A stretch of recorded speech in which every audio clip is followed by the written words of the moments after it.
Champions লিগের round of 16-এর দ্বিতীয় লিগে আজ বার্সেলোনার বিপক্ষে মাঠে নামছে বেনিফিকা। শ্বাসরুদ্ধকর ম্যাচের প্রথম লিগে বার্সেলোনা 1-0 গোলে এগিয়ে।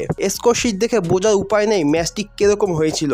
22তম মিনিটে রেড কার্ড খাওয়ার পর কুবার্সির মাঠ ছাড়তে হয়।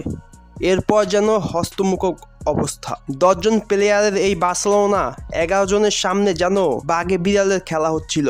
একজন ডিফেন্স কম থাকায় হান্সি ফ্লিক দানি অলমোকে মাঠ থেকে নামিয়ে একজন ডিফেন্ডার মানে রোনাল্ড আরাউজোকে মাঠে নামায়। কিন্তু বেনিফিকা তো বেনিফিকাই 20টারও অধিক শট করে বার্সেলোনাকে ভগিয়েছেন হাতে কলমে। কিন্তু সেই মুহূর্তেই বার্সেলোনার জন্য হিরো হয়ে জ্বলে উঠেছেন গোলকিপার সেজনি। একটি ম্যাচে যে গোলকিপার কতটা তফাৎ তৈরি করে দিতে পারে সেই ম্যাচটি না দেখলে বুঝতেন না। এইসব ঘটনা তো আপনাদের জানারই কথা। চলুন দেখিনি পরবর্তী লেগে কি হতে চলছে। পাও কুবার্সির বদলে মাঠে নামতেছে ইনিগো মার্টিনেজ। রোনাল্ড আরাউজো আর ইনিগো মার্টিনেজের দুই সমন্বয়ে বার্সেলোনাকে রুখে দিতে হবে বেনিফিকাকে। লাইন আপ হিসেবে হান্সি ফ্লিকের সুপরিচিত লাইন আপ 4-2-3-1 পজিশনে খেলাবেন বার্সেলোনাকে। ম্যাচটা যেহেতু বার্সেলোনা হোম গ্রাউন্ডে হতে চলেছে তাই বার্সেলোনা বিন্দু মাত্র ছাড় দিবেন না বেনিফিকাকে। বার্সেলোনার বেনিফিকার বিপক্ষে 10টি ম্যান নিয়ে খেলার ম্যাচ এত হাইলাইট হচ্ছে কারণ গতবার পিএসজির বিপক্ষে 10 জন ম্যান নিয়ে খেলা ম্যাচটি 4টা গোল দেওয়ার পরও বার্সেলোনা রাউন্ড অফ 16 থেকে বিদায় নেয়। সেই ম্যাচটিতে 29তম মিনিটে রোনাল্ড আরাউজো রেড কার্ড খাওয়ার পর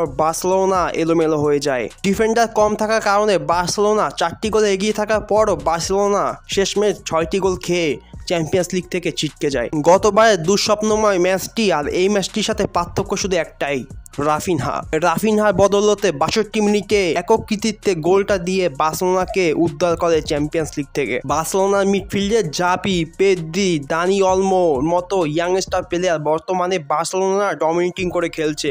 অপরদিকে Lamine Yamal, Raphinha, Robert Lewandowski তো আছেই। দেখা যাক বার্সেলোনা এবার লিগে হোম গ্রাউন্ডে কি করতে পারে। দেখা হচ্ছে পরের ভিডিওতে। সেই পর্যন্ত ভালো থাকবেন, সুস্থ থাকবেন, নিজের খেয়াল রাখবেন।